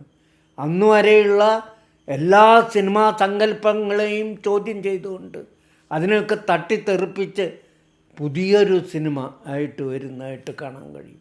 അങ്ങനെയുള്ള സിനിമകളുണ്ടായിരുന്നു. ഞങ്ങളുടെയൊക്കെ ആ സിനിമ കണ്ട് നടന്നിരുന്ന ആ കാലം എന്ന് പറയുന്നത് ബർഗ്മാനും കൊറസോവയും ഫെല്ലിനിയും അതുപോലെ ഉള്ള ആളുകൾ, താർക്കോവ്സ്കി, കീസ്ലോവ്സ്കി, ഇത് വെറുതെ ഇസ്കി എന്ന് പറഞ്ഞ ആളുകളെ വിഭ്രമിക്കാൻ വേണ്ടി പറയുന്നതല്ല. ഇവരൊക്കെ സിനിമയുടെ ചരിത്രത്തിൽ ചില നാടുകൾ, ഹംഗറി, ചെക്കോസ്ലോവാക്യ, പോളണ്ട് എന്ന് പറയുന്ന കമ്മ്യൂണിസ്റ്റ് രാജ്യങ്ങൾ ഈസ്റ്റ് യൂറോപ്പിൽ, അതുപോലെ തന്നെ ഫ്രാൻസിൽ നിന്ന് ഒക്കെ ഉണ്ടായിട്ടുള്ള ഗൊദാർദ്, ട്രൂഫോ, ഒരു രാജ്യത്ത് തന്നെ ഒരുപാട് ആളുകൾ, ഗൊദാർദ്, ട്രൂഫോ, ഷാബ്രോൺ, അതുപോലത്തെ ഒരു റെനെ, ബ്രസോൺ, ഒരു രാജ്യം എന്ന് പറയുന്നത് തന്നെ സിനിമയുടെ, അതുപോലെ ബർഗ്മാൻ്റെ. അപ്പോൾ അങ്ങനെയുള്ള ഒരു കാലം ഉണ്ടായിരുന്നു. ആ ഒരു കാലത്തിന് എന്തോ മങ്ങലേറ്റിട്ടുണ്ട് ഇപ്പോൾ. കാരണം ഇന്ന് നല്ല സിനിമകൾ ലോകത്തുണ്ടാവുന്നില്ല, ഇന്ത്യയിലുണ്ടാവുന്നില്ല, കേരളത്തിലുണ്ടാവുന്നില്ല. വളരെ എണ്ണം വളരെ വളരെ കുറഞ്ഞ് വരുന്നതായിട്ട് കാണാം. ഇത് ഒക്കെ ആണെങ്കിലും ഞാൻ നേരത്തെ അതിൻ്റെ കാരണം പറഞ്ഞു. ഈ വിഷ്വൽ എന്ന് പറയുന്നതിന് അതിന് ഇത് വളരെ ലളിതമായിട്ട് ഓരോരുത്തരുടെയും ജീവിതത്തിലേക്ക് നിരന്തരം ഇങ്ങനെ കയറി വരികയാണ് ഈ ദൃശ്യങ്ങൾ. നേരെ മറിച്ച് പണ്ട് വളരെ ഈ ദൃശ്യങ്ങൾ മാത്രമേ ഉണ്ടാവുന്നുള്ളൂ. അപ്പോൾ അതിങ്ങനെ നിലനിൽക്കുകയാണ്. അതിൻ്റെ ഒരു പ്രത്യേകത ഉണ്ട് എന്ന് തോന്നുന്നു. ഇതൊക്കെയാണെങ്കിലും സിനിമ മരിക്കുന്നില്ല എന്ന് വിശ്വസിക്കുന്ന ഒരാളാണ്. ഒരു തരത്തിൽ ഇത് പല കലാരൂപങ്ങളും മരിച്ച് പോയിട്ടുണ്ട്. കൃഷ്ണാട്ടം ഗുരുവായൂർ അതിനുള്ളിൽ ഒതുങ്ങിയിട്ടുള്ള ഒരു കാലത്ത് ഏറ്റവും വലിയ കേരളത്തിൻ്റെ ഏറ്റവും തനതായിട്ടുള്ള കലാമാധ്യമമായിരുന്നു കഥകളിയും കൃഷ്ണാട്ടമൊക്കെ. ആ കൃഷ്ണാട്ടം അവിടെ മാത്രമായിട്ട് ചുരുങ്ങി. അപ്പോൾ അങ്ങനെ ചില വലിയ മഹത്തായ കലാരൂപങ്ങൾ ഇങ്ങനെ ഒതുങ്ങിപ്പോയിട്ടുള്ളതായിട്ട് കാണാം. പക്ഷേ സിനിമ അങ്ങനെ മരിക്കില്ല എന്ന് വിശ്വസിക്കാൻ ഇഷ്ടപ്പെടുന്ന ഒരാളാണ് ഞാൻ. കാരണം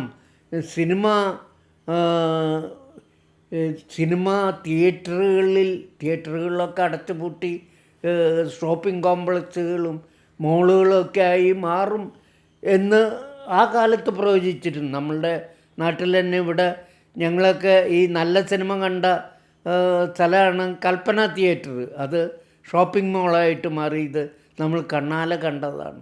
കൽപ്പന വളരെ നമ്മൾ ചിത്രലേഖ ഫെസ്റ്റിവൽ നടത്തിയിട്ടുണ്ട്. ഇന്ത്യയിലെ ഈ പുതു സിനിമകളുടെ ഘട്ടക്കിൻ്റെയും റാൾസൻ്റെയും ഒക്കെ പുതിയ സിനിമകൾ വന്ന കാലത്ത് ഇവിടെയാണ് നമ്മൾ ഒരു ഫെസ്റ്റിവൽ നടത്തിയിട്ടുള്ളത്. പക്ഷേ സാർ, അത്തരം തിയേറ്ററുകൾ ഈ ഷോപ്പിംഗ് മാളുകളായി മാറുമ്പോൾ ആ മാളുകളുടെ അകത്തിപ്പോൾ ഒരു തിയേറ്റർ ഇരുന്ന സ്ഥലത്ത് 5-6 തിയേറ്റേഴ്സ് ഉണ്ട് ഇപ്പോൾ. അല്ല, അത് തുടങ്ങിയ കാലത്ത് അങ്ങനെ അതെ അല്ല സാറ് പറഞ്ഞ പൂർണ്ണമായും മനസ്സിലാക്കിക്കൊണ്ട് തന്നെയാണ് പറഞ്ഞത്. ഭീതിതായിരുന്നു, പേടിപ്പെടുത്തുന്നതായിരുന്നു. സിനിമ മരിക്കും എന്ന് തന്നെ വിചാരിച്ചു. പക്ഷെ സിനിമ മരിക്കില്ല. കാരണം ഇത് കമ്പ്യൂട്ടറിലും ടി വിയിലും അതുപോലെ തന്നെ നെറ്റിലും അതുപോലെ മൊബൈലിൽ പോലും വരുന്നൊരു കാലത്താണ് നമ്മൾ ജീവിക്കുന്നത്. സാർ, ഈ കാലഘട്ടത്തിൽ ഇരുന്നുകൊണ്ട് തന്നെ ഒരു കാര്യം ചോദിക്കട്ടെ. സാറിനെ പോലെ ഇത്രയേറെ ക്ലാസിക്സ് കണ്ടിട്ടുള്ളവർ കേരളത്തിൽ വളരെ കുറവായിരിക്കും. അതുകൊണ്ട് ഇപ്പോൾ നേരത്തെ പറഞ്ഞ അതേ വിശ്വാസത്തിലിരുന്നു കൊണ്ട് സിനിമ മരിക്കില്ല എന്നുള്ള വിശ്വാസത്തോടെ നല്ല സിനിമ കാണണമെന്നും അതിനെ സ്നേഹിക്കുകയും ചെയ്യുന്ന ചെറുതാണെങ്കിലും 1% പ്രേക്ഷകർ ഇപ്പോഴും ഉണ്ട് എന്നുള്ള വിശ്വാസത്തിൽ അവർക്ക് വേണ്ടി ചോദിക്കുകയാണ്. ലോക ക്ലാസിക്കിൽ, അതുപോലെ ഇന്ത്യൻ ക്ലാസിക്സിൽ, മലയാളത്തിലെ ക്ലാസിക് ഫിലിംസിൽ സാറിന് ഈ 3 ക്ലാസിക്സിൽ നിന്ന് സാറിന് നിങ്ങൾ കണ്ടേ തീരൂ എന്നുള്ള രീതിയിൽ സജസ്റ്റ് ചെയ്യാനുള്ള 3 സിനിമകൾ പറയാമോ? ഒന്ന്, ലോക ക്ലാസിക്സിൽ ഇപ്പോൾ നിങ്ങൾ ഉറപ്പായും ലോക ക്ലാസിക്കിൽ അങ്ങനെ പെട്ടെന്ന് പറയാൻ പറ്റില്ല. പക്ഷേ ഒരു ചോദിച്ച നിലയ്ക്ക് ഒരു ഇത് പറയണ ബർഗ്മാൻ്റെ 7th സീല് എനിക്ക് വളരെ 7th സീല് പോലെ ഒരുപാട് സിനിമകളുണ്ട്. വളരെ വ്യത്യാസം. ഇപ്പോൾ താർക്കോവ്സ്കിയുടെ പടം ഒക്കെ വ്യത്യാസമുള്ള രീതികളാണ്. സനൂസിയുടെ സിനിമകൾ അല്ലെങ്കിൽ കിസ്ലോവ്സ്കി, ഇവരൊക്കെ വ്യത്യാസമുള്ള ഇതാണ്. പക്ഷെ ബർഗ്മാൻ്റെ എങ്കിലും സാർ പറയുന്നത് ഉറപ്പായും കണ്ടിരിക്കേണ്ടത് ബർഗ്മാൻ്റെ 7th സീലാണ്. ഇതൊക്കെ എന്തായാലും കണ്ടിരിക്കേണ്ട പടങ്ങൾ തന്നെയാണ്. ഓക്കെ. ഇന്ത്യൻ ക്ലാസിക്കിൽ സംശയാസ്പദമായിട്ട് ഇന്ത്യയിൽ ഏറ്റവും വലിയ ഗ്രേറ്റ് ഫിലിം മേക്കർ എന്ന് പറയുന്നത് സത്യജിത് റേ തന്നെയാണ്. എന്നെ സംബന്ധിച്ച് പലർക്കും വ്യത്യാസം ഉണ്ടാവാം. സത്യജിത് റേയുടെ പതേർ പാഞ്ചാലി തന്നെയാണ് എക്കാലത്തെയും ഇന്ത്യൻ. ഞാൻ പറയുന്നത് മാത്രമല്ല, ഞാൻ എപ്പോഴും റെഫർ ചെയ്യുന്ന ഒരു പുസ്തകമുണ്ട്. ബേസിൽ റൈറ്റ് എന്ന് പറയുന്ന അയാൾ ഡോക്യുമെൻ്ററി എടുക്കുന്ന ആളാണ്, ബ്രിട്ടീഷ് ഡോക്യുമെൻ്ററി എടുക്കുന്ന ആളാണ്. അദ്ദേഹം സിനിമയെപ്പറ്റി ഒരു പുസ്തകം എഴുതിയിട്ടുണ്ട്, ചരിത്രം. ആ ചരിത്ര പുസ്തകത്തിൽ ദി ലോങ് വ്യൂ എന്നാണ് അതിൻ്റെ പേര്. ആ പുസ്തകത്തിൽ ഒരു അധ്യായം പല മനുഷ്യവർഗത്തിൻ്റെ ചരിത്രം നമ്മൾ പഠിക്കാറുണ്ട്, കോളേജിലും ഒക്കെ, അല്ലാതെ പഠിക്കും. Age of reformation, industrial revolution എന്നൊക്കെ പറഞ്ഞിട്ട്, വ്യവസായ വിപ്ലവം, റിനൈസൻസിൻ്റെ പീരിയഡ് എന്നൊക്കെ പറഞ്ഞിട്ട് പഠിക്കാറുണ്ട്. ഓരോ കള്ളി തിരിച്ച് മനുഷ്യവർഗ ചരിത്രം പഠിക്കും. അപ്പോൾ അതുപോലെ സിനിമയുടെ ചരിത്രം പറയുന്ന ഒരു ഘട്ടത്തെപ്പറ്റി പറയുന്നത് the age of Pather Panchali എന്ന് പറഞ്ഞിട്ടാണ്. ഒരു ബ്രിട്ടീഷ് എഴുത്തുകാരൻ. അയാൾ ലോകത്തിലെ ഈ ഡോക്യുമെൻ്ററി ഇതിൽ തുടങ്ങിയ കാലത്തുള്ള വലിയ എഴുത്തുകാരൻ, വലിയ സിനിമക്കാരനും കൂടിയാണ്. ഡോക്യുമെൻ്ററി സംവിധായകനാണ്. പക്ഷേ അദ്ദേഹം എഴുതിയ ഈ പുസ്തകത്തിൽ പറയുന്നത് the age of Pather Panchali. അത് കണ്ടിട്ടല്ല ഞാൻ പറയുന്നത്. ഞാനൊരു 10, 20, 25 പ്രാവശ്യം കണ്ടിട്ടുണ്ട് ഈ സിനിമ. ഇപ്പോൾ അടുത്തും കാണാറുണ്ട് ഞങ്ങളുടെ ഈ ഫിലിം സൊസൈറ്റിയിലൂടെ. അപ്പോഴൊക്കെ കാണുമ്പോഴും അതിന് ഒരു കാലാതീതമായ ചരിത്രം പറയുമ്പോൾ ഞാൻ കാലത്തെ അതിജീവിക്കുന്നൊരു ഇതുണ്ട് അതിലൊരു മാസ്മരിക ശക്തി എന്നൊക്കെ പറയുന്ന ഒരു ഇതുണ്ട്. അത് മങ്കട രവിവർമ്മ സാറ് ഒരു പ്രാവശ്യം ഇങ്ങനെ പറഞ്ഞിട്ടുണ്ട്, ഇതിൽ ഈ സൂര്യൻ ഇങ്ങനെ ഓടിപ്പോകുന്നതായിട്ട് കാണും ചിലപ്പോൾ. ഈ നിഴലല്ല ഉച്ചയ്ക്കൊക്കെ ചിലപ്പോൾ വെയിലിങ്ങനെ ഓടിപ്പോകുന്നതായിട്ട് കാണാം. ഇവിടെ നിന്ന് ഇതായി അങ്ങോട്ട് മുമ്പിലേക്ക് പോകുന്നത്. അതുണ്ട് ഈ പതേർ പാഞ്ചാലിയിൽ. ഇത് എടുത്തിട്ടുള്ളത് ഇന്നത്തെ പോലെ ഇതുകളൊന്നും വെച്ചിട്ടല്ല, ക്രെയിൻ ഷോട്ടും ഇത് നിങ്ങളുടെ പോലെ ഇല്ല, ഉള്ള ഒരു സൗകര്യമില്ല. സത്യജിത് റേ സിനിമ എടുത്തത് ഈ പലപ്പോഴും അദ്ദേഹത്തിൻ്റെ പടം കണ്ടിട്ടുണ്ടായിരിക്കും. ഒരു സ്റ്റൂളിൻ്റെ മുകളിൽ ഒരു ക്യാമറ വെച്ച് കെട്ടി ഇതാക്കിയിട്ടാണ് ഇപ്പോൾ അവിടെ എടുത്തിട്ടുള്ളത്. അങ്ങനെ എടുത്തിട്ടുള്ള ആ കലാകാരൻ ആ ദൃശ്യങ്ങൾ കാലത്ത് അതിജീവിക്കുകയാണ്. അപ്പോൾ ഈ ചില ഇതുകളുണ്ട്. നമ്മളെന്താ ഷേക്സ്പിയറിൻ്റെ കൃതികൾ കാലാതീതമാണെന്നൊക്കെ പറയുന്നതിന് അതിൻ്റെ ഉപയോഗിക്കുന്ന പ്രയോഗങ്ങൾ ഇംഗ്ലീഷ് തന്നെ മാറിപ്പോയി. ആ ഇംഗ്ലീഷ് ഇന്ന് ആരും ഉപയോഗിക്കുന്നില്ല, അല്ലേ? ഇപ്പോൾ പണ്ട് കവിത എഴുതിയിരുന്ന ആളുകളുടെ പോലെ ഇന്ന് കവിത എഴുതുന്നില്ല. ആ ഇതായിട്ട് യാതൊരു ബന്ധവുമില്ല. ലാംഗ്വേജ് തന്നെ മാറിപ്പോയി. എന്നാൽ പോലും അത് നിലനിൽക്കുന്നത് എന്തുകൊണ്ടാണ്? കാരണം അത് കാലാതീതമാണ്, കാലാതിവർത്തിയാണ്. അതാണ് ഈ ടെക്നോളജിയുടെ എല്ലാ പരിമിതികളും.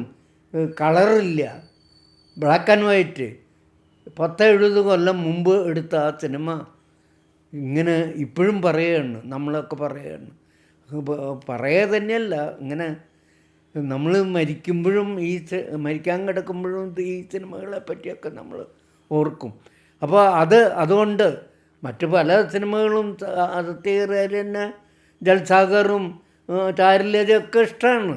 പക്ഷെ നമ്മൾ ഒരെണ്ണത്തിലേക്ക് ഇതായിട്ട് പറയുമ്പോൾ അത് ആ സിനിമയാണ് എനിക്ക് ഏറ്റവും ഇഷ്ടപ്പെട്ടത്. എന്ന് ഈ സാറിനോട് സംസാരിക്കുമ്പോഴുള്ള ഏറ്റവും വലിയ സുഖം, സാറിന് സിനിമ എത്രത്തോളം സാറിൻ്റെ ഹൃദയത്തോട് ഇങ്ങനെ സ്റ്റിച്ച്ഡാന്നുള്ളത് നമുക്ക് മനസ്സിലാവും. സാറ് അത്രത്തോളം വികാരാധീനനായിട്ടാണ് ഈ ഓരോ സിനിമയെയും കാണുന്നത്, ഓരോ സിനിമയുമായി ബന്ധപ്പെട്ട എല്ലാ കാര്യങ്ങളും പറയുന്നത്. നമ്മളിപ്പോൾ വളരെ സ്റ്റോയിക്കാകണം നിങ്ങൾ എന്നൊക്കെ നമ്മളെ പഠിപ്പിച്ചുകൊണ്ടിരിക്കുന്ന ഒരു കാലഘട്ടത്തിൽ ജീവിക്കുമ്പോൾ അത് വല്ലാത്ത സുഖമുണ്ട് സാറ് പറയുന്നത് കേട്ടുകൊണ്ടിരിക്കുമ്പോൾ. പിന്നെ സാർ ഒന്നുകൂടി നമ്മൾ നേരത്തെ പറഞ്ഞതിൽ ഒരു മലയാള സിനിമ കൂടി സജസ്റ്റ് ചെയ്താൽ നല്ലതായിരുന്നു. മലയാളം തീർച്ചയായിട്ടും അടൂർ ഗോപാലകൃഷ്ണൻ്റെ എലിപ്പത്തായം തിരഞ്ഞെടുക്കാനാണ് ഇഷ്ടപ്പെടുന്നത്. കാരണം എലിപ്പത്തായത്തേക്കാൾ ഒരുപക്ഷെ എനിക്ക് ഇഷ്ടപ്പെട്ട സിനിമ അനന്തരാണ്. അനന്തരം ഒരു സിനിമ ആസ്വാദകനെ സംബന്ധിച്ച്, ഒരു ചലച്ചിത്ര നിരൂപകനെ സംബന്ധിച്ച് വലിയ വെല്ലുവിളി ഉയർത്തിയ സിനിമയാണ്. അത് ആദ്യം കാണുമ്പോൾ എനിക്ക് പലതും മനസ്സിലാകാതെ പോയിരുന്നു. പക്ഷെ പിൽക്കാലത്ത് വീണ്ടും വീണ്ടും ഒക്കെ കണ്ടപ്പോൾ അത് കൂടുതൽ സിനിമയുടെ അതിൻ്റെ രചനാതന്ത്രം ഉണ്ടല്ലോ, അതിൽ ഒരു വലിയ അന്വേഷണം നടത്തിയിട്ടുള്ള, അതുപോലെ അന്വേഷണം നടത്തിയിട്ടുള്ള സിനിമകൾ ഇന്ത്യയിൽ വളരെ അപൂർവമാണ്. സിനിമ എടുക്കണ അതിൻ്റെ ഒരു രചനാതന്ത്രം, ആ വാക്ക് അതിന് പറയാൻ പറ്റുള്ളൂ. അതൊരു ഭയങ്കര തന്ത്രം ഉപയോഗിച്ചിട്ടുള്ളൊരു സിനിമ മേക്കിങ്ങിൽ ഭയങ്കര അപാരമായൊരു ഇത് ഉപയോഗിച്ചിട്ടുള്ള പടമാണ് അനന്തരം.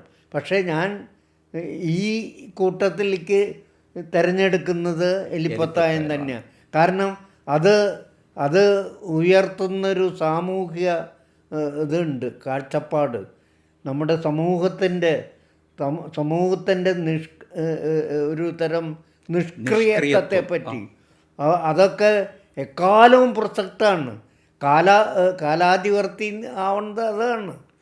ഇതിൻ്റെ ടെക്നോളജി മാത്രമല്ല, അതിൽ പറഞ്ഞിട്ടുള്ള കാര്യങ്ങൾ, ഇപ്പോൾ പതേർ പാഞ്ചാലിയിൽ പറഞ്ഞിട്ടുള്ള കാര്യങ്ങൾ, ഇന്ത്യയിലെ ദാരിദ്ര്യം, മനുഷ്യൻ്റെ ദുഃഖം, ഇതൊക്കെ കാലാതിവർത്തിയാണ്. എത്ര കാലം കഴിഞ്ഞാലും അതിന് ഒരു മാറ്റം ഉണ്ടാവുന്നില്ലേ? സാറി പറഞ്ഞതിനകത്ത് ഒരു വലിയ പോയിന്റ് ഉണ്ട് കേട്ടോ. സാറ് നമ്മളിപ്പോൾ തൊട്ട് മുൻപ് യാദൃശ്ചികമായിട്ട് പ്രയോഗിച്ച ഈ സ്റ്റോയിസിസം ഉണ്ടല്ലോ, അത് പറയുന്നത് എലിപ്പത്തായത്തിലുള്ള ഈ കരമനയുടെ ക്യാരക്ടറിൻ്റെ ഒരു നിർമ്മമതയുണ്ട്, അല്ലെങ്കിൽ ഒരു നിർവികാരത, നിഷ്ക്രിയത്വം, നമ്മുടെ സമൂഹം തന്നെയാണ്. അതിൻ്റെ ഒരു റിഫ്ലക്ഷനാണ് ഇപ്പോഴത്തെ നമ്മുടെ ഈ സ്റ്റോയിസിസം എന്ന് പറയുന്നത്, അല്ലേ? അതാണ് അത് തന്നെയാണ് ഇതിനോട് പുറംതിരിഞ്ഞ് നിൽക്കുക.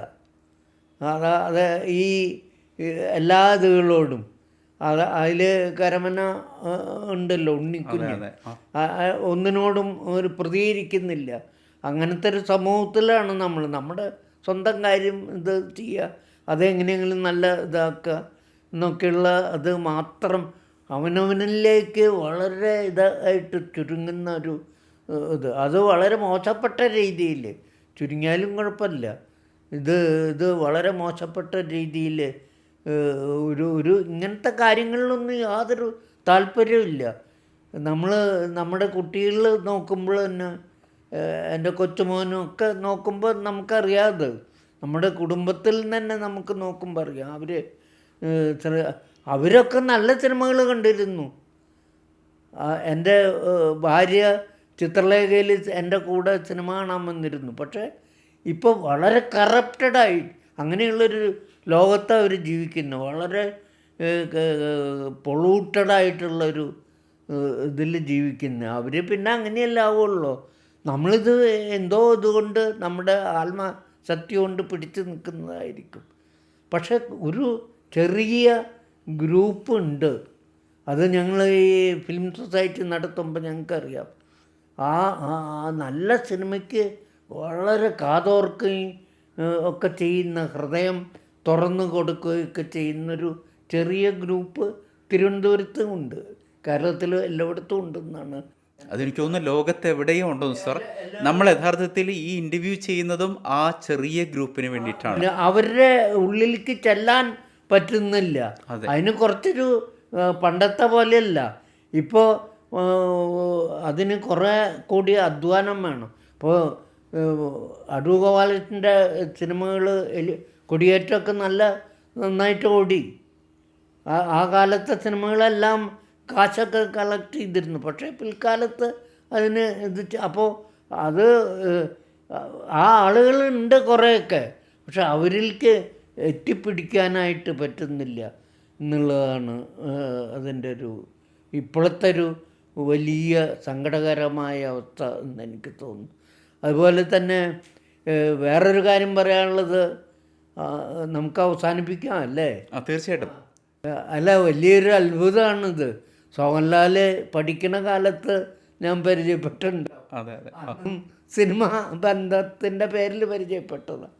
എന്നിട്ട് ഈ ഒരുപാട് ഇതുകളിൽ സിനിമ ആയിട്ട് ബന്ധപ്പെട്ട ഇതുകളിൽ അമൃത ടി വിയിൽ, അതുപോലെ സിനിമ ഓർക്ക് വല്ലപ്പോഴും, അങ്ങനെ പിന്നെ നിർമാതളം, അങ്ങനെ പല സിനിമാ ഇതുകളിലൂടെ നമ്മൾ കാണുകയും എത്രയോ വർഷങ്ങൾക്ക് ശേഷം ഇപ്പോൾ വീണ്ടും ഇങ്ങനെ കാണാൻ പറ്റുന്നതിൽ വലിയ ശരിക്കും ഒരു സന്തോഷമുണ്ട്.